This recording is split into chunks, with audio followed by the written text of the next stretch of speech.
Hello, Cleveland. Welcome back to lunch. No full belly sleepers here, okay? You are here for a storytelling session, so it's time to get excited. Danielle already said this, but I am a Lake Erie girl. I was born in Buffalo, and I am absolutely thrilled to be in Cleveland today for that reason, but also because 2 years ago, when we were together in Los Angeles at the Green Sports Alliance Summit, that was when we first dreamed up Protect Where We Play. 1 year ago, in Miami, we debuted it.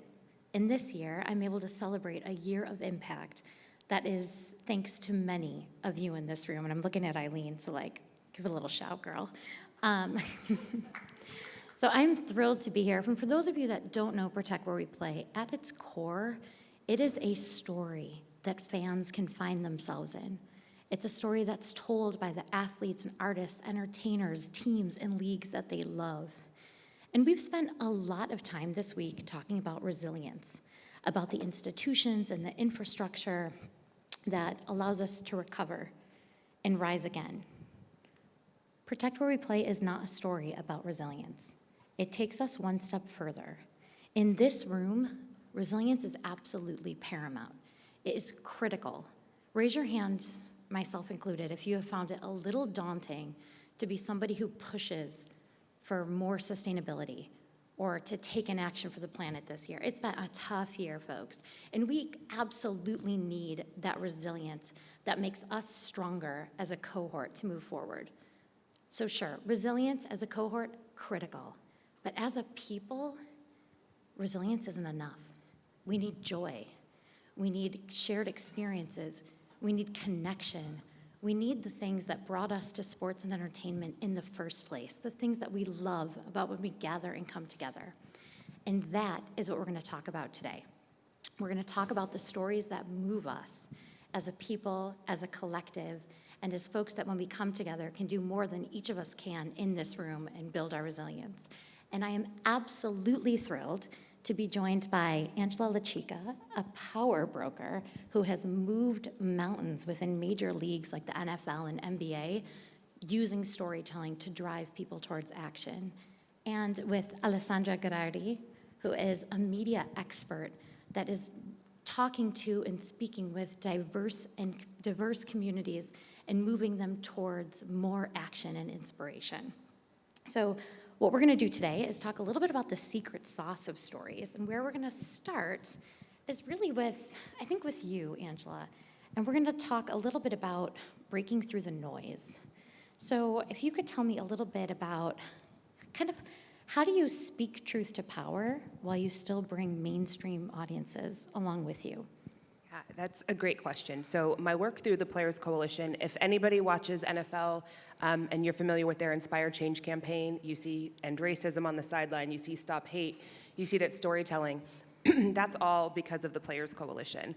And that was 10 years ago, working behind the scenes with the league and the commissioner, trying to get the league to understand that these issues in social justice was just as important as their salute to service and military and Breast Cancer Awareness Month. And so we had a group of athletes, my clients included, who advocated for this, and we were able to create the most powerful now group of athlete-led impact, in the country, if not globally. But what came of that was that we had to get the commissioner of the NFL and the owners to understand that these players were talking about real people. So we ended up being able to cut through that noise, and we brought them along with us and shared stories from impacted citizens, whatever issue it was. I remember a few years ago, I sat in a courtroom in New Orleans, Louisiana, with Demario Davis from the Saints on one side of me and Roger Goodell from the other side of me on a Tuesday morning, and we were talking about the cash bail system in Louisiana in particular. And the commissioner got to see what the people looked like and who was getting charged with what and what those costs were, and understood that when we were talking about these issues that they saw that these were just people who made some mistakes, whatever that looked like, but they got to hear stories from them and how it impacted it. So all of that being said, we brought along those major power brokers and said, hey, look at the people we're trying to help in these communities, and those athletes were there alongside them. And that ended up getting them to understand that these issues that was plaguing 85% of the league and the communities they came from really mattered, and it was something that the players weren't going to let go, and that they were in a position to now use the NFL's platform to tell those stories and to create narrative change, if not policy change. That is some Tuesday morning. Normal That Tuesday is morning. not a normal Tuesday morning for me, but very cool. And thank you very much for that. I love how actually seeing and talking to the real people engaged can drive such change. So Ale, over to you. How does this kind of cultural nuance and storytelling play out in your world with the audiences that you're speaking to? Sure. It's all about connection, especially for the Latino audience. Understanding our culture is baseline. We can smell it from a mile away if a story is simply translated as opposed to being created specifically for us. And that's really what we try to do with our digital series for our Sports Impact Initiative called Tu Momento, Tu Jugada, which means Telemundo's next play. That's how we called it in English.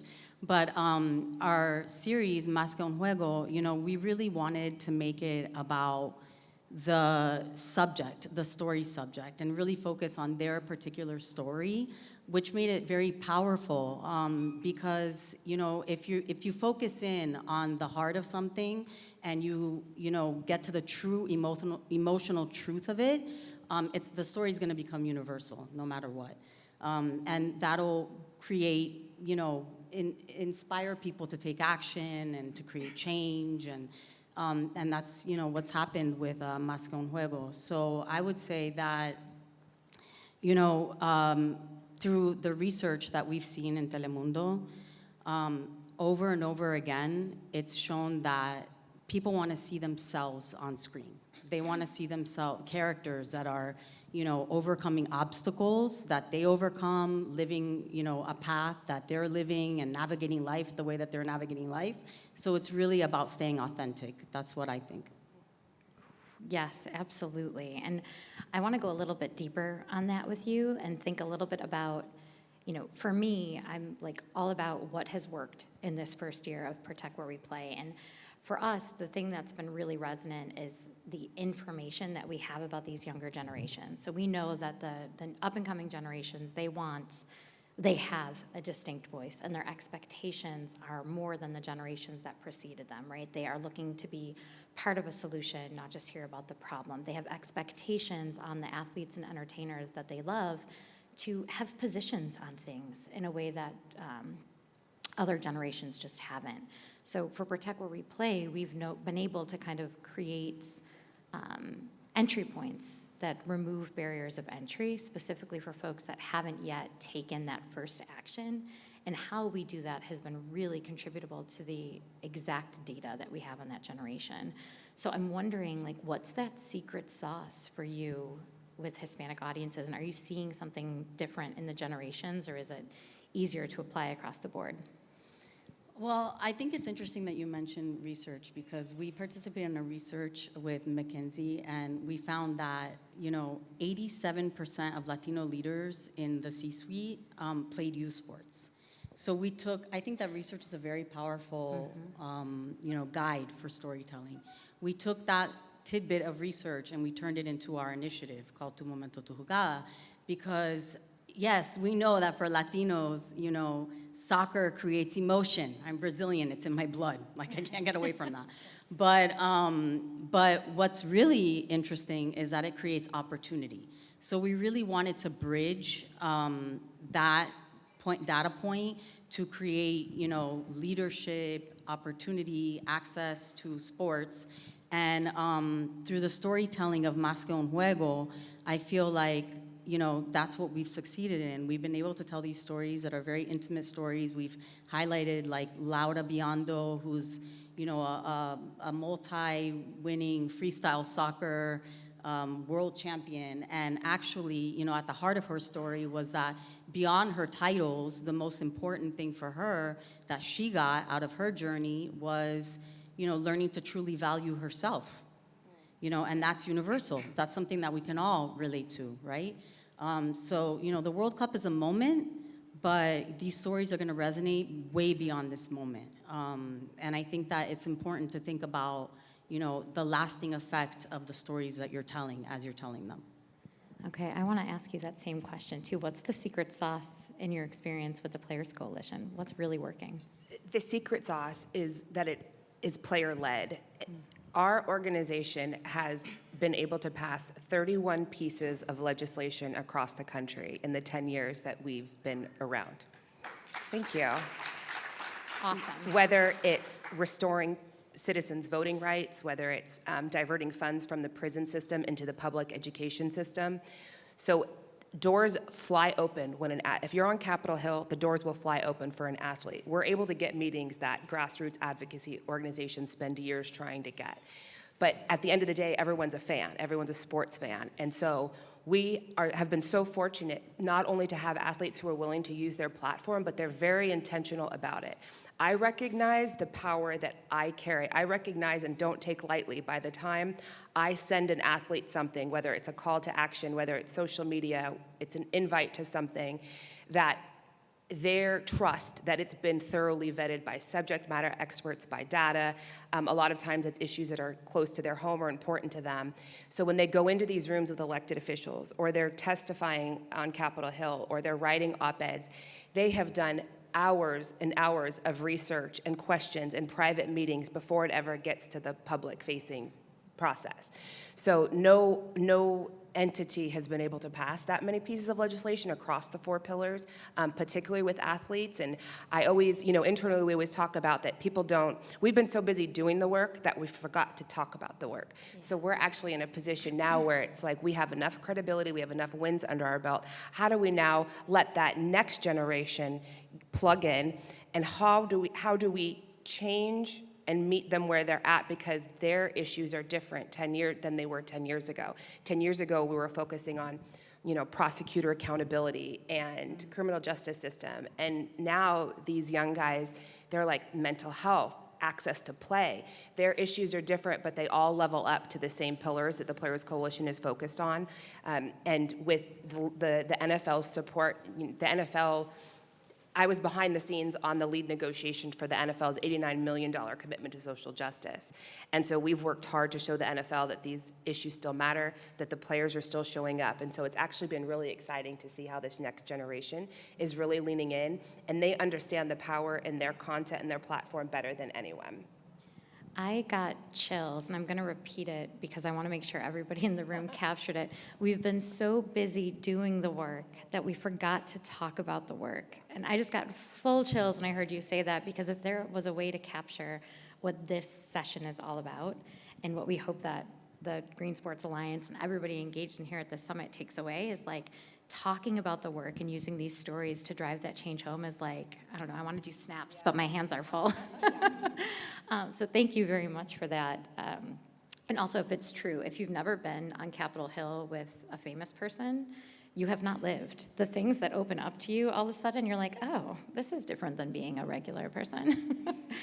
Okay, so I'm going to keep us moving here. I'm sorry about that little off track for us. But all right, so if breaking through the noise is half the battle, then the other half is really making it matter, right? For people, for planet, and be candid and honest with each other here for profit too. So you've talked about this a little bit, but how does working, Angela, with players as the ultimate trusted voice in these spaces, how do they navigate those two sides of the coin? Again, because I think everybody is a fan, but the athletes are so much more prepared than I think people are typically expecting when they go into these situations. But they also recognize, especially these younger guys, that there are so many people coming at them, and so they're a lot more cautious on where their trusted circles are.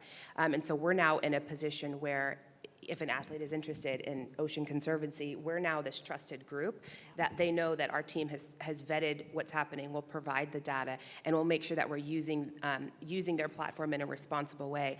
Another key is that we don't have our hand out. Everybody's looking, everyone's in their pockets, and we've created an organization that can sustain without athletes having to pay us for those services, which is really, really unique in these spaces. You see a lot of people, especially after 2020, we're social justice experts in making a lot of money, but not really understanding how to navigate systems changes. And so we've just found ourselves in a really special spot. And I love it because, I mean, no one cares who Angela LaChica is, but they care who Anquan Bolden is. They care who Bijan Robinson is. They care who these people are. And so our team selfishly gets to give back vicariously and make this impact and be a part of change that we could never even imagine. I love that. Thank you so much. And Ale, I want to come back over to you too. Sorry, Alessandra. Apologies, folks. So Telemundo is a massive media platform. How are you using storytelling to really drive change at scale with access to that machine? Well, I think that nowadays scale is, it's not just about reach. I think it's about relevance. You know, Telemundo and NBC, we can reach millions of viewers at any given time, but if they're not connecting with the content that they're watching, that point is moot. So, you know, it's really about creating trust through your organization and knowing your audience and who you're speaking to. You know, with Más que un Juego, we thought it was really important to make the stories, you know, have no star, make the story subject the star. We didn't want to have our talent on the series. We didn't want to have a narrator. We really wanted the story to be about them and shine a spotlight on people who may not have that opportunity otherwise, which was personally, you know, an honor to do for these people to tell their story on such a national platform. But I don't even know if I answered your question. I think that it's all about relevance. No, I think you did, and I love it, right? What I'm hearing is the story matters, but authenticity is actually paramount. Yeah, for sure. Yeah. So, I mean, and I see this even at my own house, right? I have a 10-year-old, and he questions what he sees on TV all the time, and he'll be like, that doesn't sound right. And then he Googles it, and he checks it out to make sure that it's real and true and rooted in something that matters, and that matters to him. So, like, I do think that fans are smart, and that authenticity is, like, wildly important. So actually, that beautifully leads me to my last question for the two of you. On a personal level, I'd love to know an example from each of you about something in the sport or entertainment industry that really moved you in the recent past. Kind of to maybe share with us why it broke through to you and why it was so resonant. Sure. Okay. All right. I have so many to choose from, but I'm going to say that the one that moved me the most was Oseas de Leon. He's a Guatemalan immigrant he's also a LA 28 Paralympic competitor. And, you know, growing up, he loved soccer. And when he was 4 years old, he lost his vision to the measles, when he got the measles. And, you know, there was a moment in the room when he was describing his experience where he said, you know, from one moment to the next, my world went dark. And my mom, in order to help me to navigate this new world, she made me wear my cleats everywhere I went, because then I could hear the tick-tack, tick-tack, tick-tack, and it would bounce, you know, across from the different things surrounding me, and I could find my place in this world again. And I think that as a mother, you know, his story is completely different from mine. I did not have his story. But as a mother, and maybe being in the trenches right now, it really resonated with me, you know, and it stuck with me because that experience didn't just stay with him. He then took that and created, you know, a program for blind children, a blind soccer program for blind children. So I just think that, you know, that's how change comes about. It's when people really connect and they're authentic and they tell their true stories. Wow. Again, chills. I don't know how you're going to follow that, Angela, but go for it. What I'm going to say feels not, I don't know. It's a safe space. Yeah. You can do it. You know, the World Baseball Classic this year, how many of us watched the World Baseball Classic? That just really moved me. It was like global politics playing out in the sport we love so much. And, you know, having Venezuela come through and having my paisans, the Italians, almost get there, and having U.S. kind of think that we were ahead, but we were. It was just really, really interesting, and it was amazing to see them all then have to go back and play together and their brothers and back home at their regular teams. But I just really loved all of the momentum around it, all of the passion around it. I love that it brought so many people together with a sport that's so exciting. So I don't know that totally answers your question, but that was really exciting to watch this year. Well, all the paisans and the compadres. You guys don't know this in the audience, but this panel was actually brought to you by the country of Italy. Okay, well, I know we're all Italian. That's good enough right now. But okay, thank you both so much. It is not often that I get to share a stage with two such incredible powerhouse women. So, thank you for bringing your experience, your talent, your knowledge, and all of your badassness to this stage with us today. So thank you so very much. And thank you to the audience too. You know, we all work in the sport and entertainment industry. That's part of what brought us here today. And this industry just has an incredible opportunity and privilege to not just reflect culture, but really be a driver of it. And that's really powerful for all of us. So thank you so very much. And if you have not yet gotten engaged with Protect Where We Play, my colleagues are in the front row here. They're going to put their hands up. Please join us. Please join those of us on stage afterward to learn a little bit more about this brilliant and embracing story that we got to talk a little bit about today. And let's not forget my favorite ocean fact, because this is still an Ocean Conservancy girl. The ocean powers every second breath that we take. So let's use that breath to tell the stories that inspire. Thank you so much.